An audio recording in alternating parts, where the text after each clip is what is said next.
So I've been a Muslim revert for like 4 years now. I'm 16 now, but first time I took my Shahada I was like 12, 13, somewhere around that time. But the main point of this video is if you're around those ages where you're still with your family and you become a Muslim, there are some things that you need to know and some advices that I could give you that could help you avoid most of the issues I had. The first one is you can either avoid telling them that you become Muslim or you can just straight up tell them.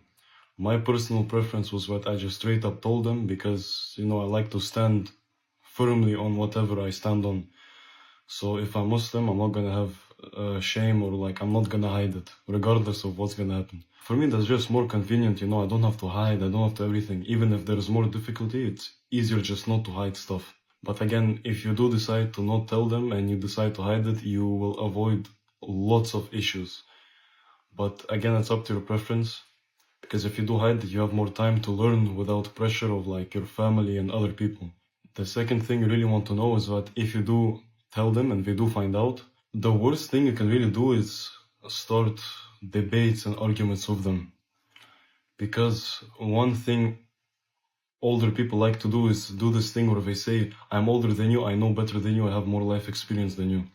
So that will never get you anywhere. This is my 4th or 5th Ramadan, and the best advice I could give when it comes to avoiding, the issues and the fights and arguments of family is you want to become like a tank. You just want to tank every single damage, whether it's physical damage, whether it's verbal damage.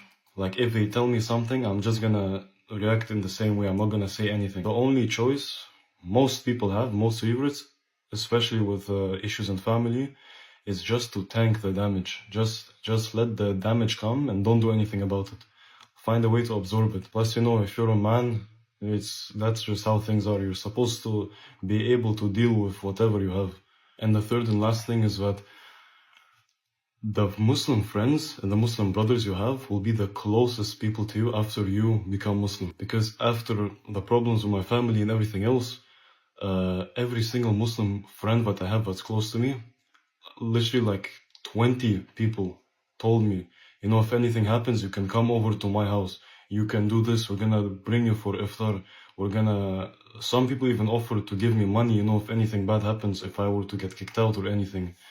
And I'll be posting more on revert stuff because I have a lot of advices and everything. So if you follow my account, I'm Russian myself, Slavic Russian, but I've accepted Islam 4 years ago. So if you guys have any questions or any tips, stuff like how to or where to hide your Quran and how to do many of these things, just let me know in the comments. I'll be making videos about it.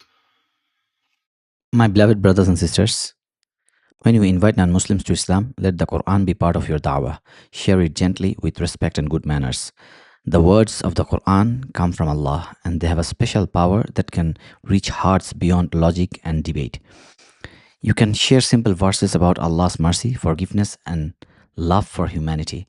Explain them in an easy and calm way without forcing your views. Sometimes just hearing a verse even once can bring peace to a restless heart.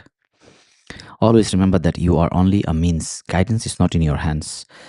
But Allah can guide people. Your job is to convey the message with sincerity, patience, and good character. Allah knows your intention and records every effort you make. If Allah softens someone's heart through the Quran and they accept Islam, the reward is great. And even if they do not accept it immediately, the Quran may stay in their heart for a long time. Keep trusting Allah and continue da'wah with wisdom and kindness.